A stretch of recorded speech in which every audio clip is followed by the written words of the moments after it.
15 days ago na mula nang mag-apply tayo ng fertilizer sa ating tanim na pipino. At ngayon, ika-10 days niya, mag-apply tayo ulit ng abono para mas lalo pa siyang bumulas. Kung napapansin nyo, maganda naman ang kanyang dahon. Nakikita niya naman sagana pa siya sa nitrogen dahil masyado pang malago at mausbong ang kanyang dahon.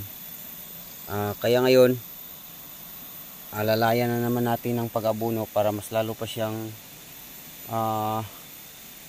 umusbong, para sa susunod na linggo makikita na natin ang kanyang mga munting bulaklak. So kung napapansin nyo, ayan, lumalaki na sila ng konti, halata na may tanim. Dati hindi pa yan mapapansin, ngayon kitang kita na natin na talagang lumalago na sila ng konti. So tingnan natin kung ano ang mangyari matapos ang ilang linggo sa ating pag-aabono ngayong araw. Ang i-apply natin na abono ngayon ay pinaghalong urea 1620, Nitrabur, at nilagyan na rin natin ng Unic 16.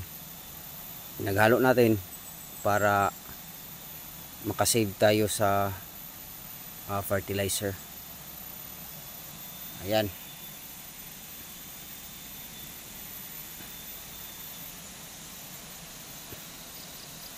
So ganito lang ka-simple ang ating tanim na pipino. Ayan. Sinusubukan natin ang ating pamamaraan sa pag-apply ng fertilizer. Pinaghalo natin ang iba't ibang uri ng abono kung ano ang magiging kahihinatnan ng ating tanim. Every 10 days tayo mag-apply ng abono. Drenching method ang gagawin natin. Ayan. At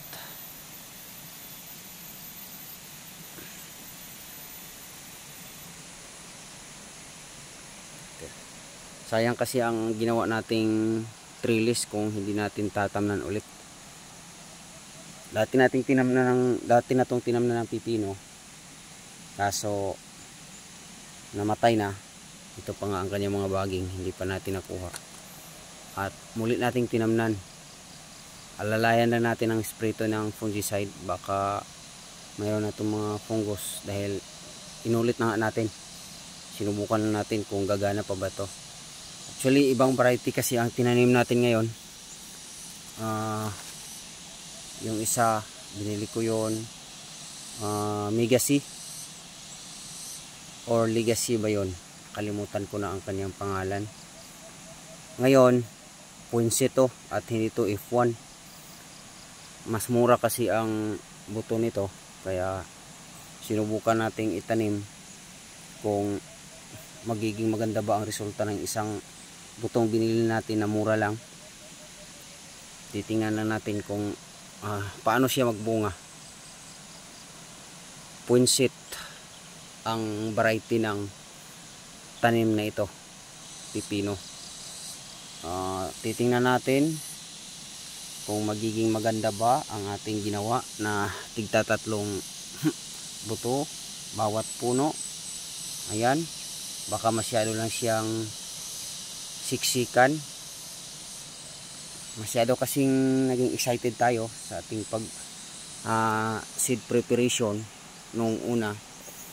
Akala ko dahil masyadong marami ang buto, more than 500 seeds yata ang pinapa-pre-germinate ko, at konti lang ang area na to itong tinamnan natin. Nasa around more than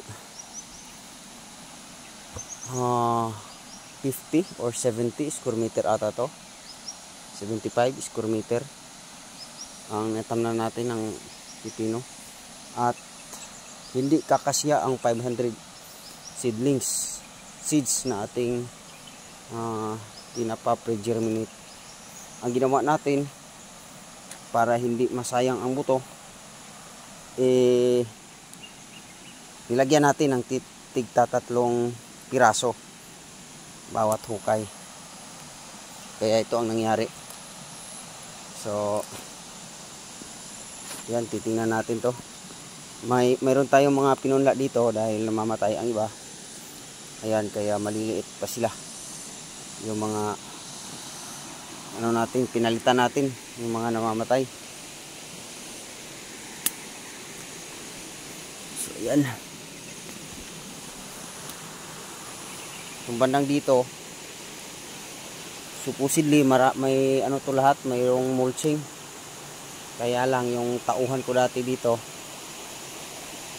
tinanggal niya ang plastic mulch, sayang. Hindi ko sana yung tatanggalin, pero tinanggal niya.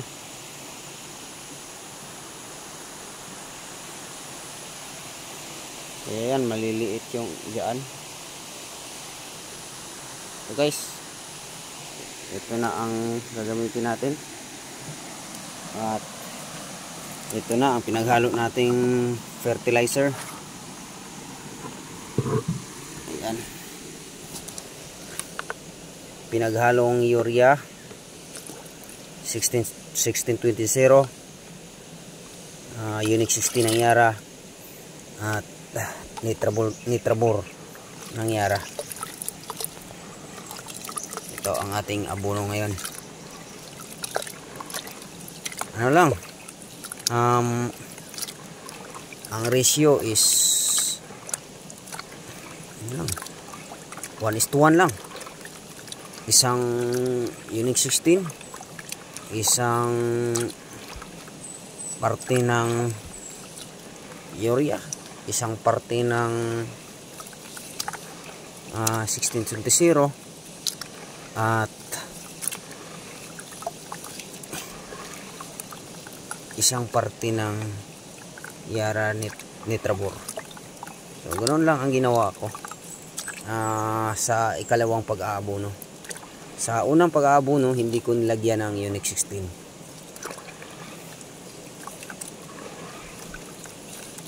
Sa susunod na pag-aabono, update ko kayo ulit kung ano ang gagamitin natin sa ating tanim na pipino.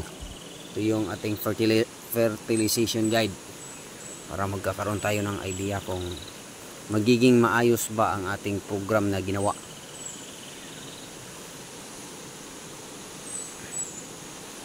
Yan.